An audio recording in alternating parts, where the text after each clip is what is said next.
Hello everyone, welcome back to Initial Solution. In this tutorial, I'm going to show you how to make BLC as default video player. So let's have a look now.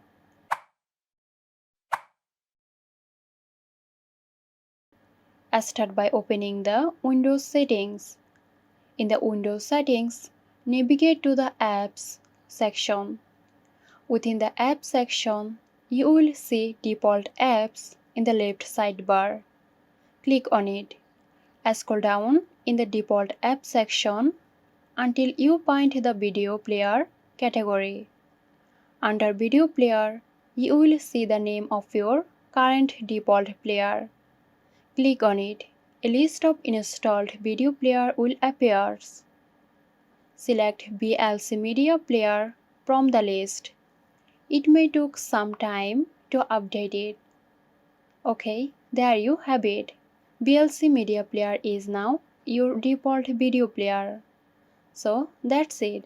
Hope you found this video helpful. Stay tuned for more helpful tutorials here at Initial Solution.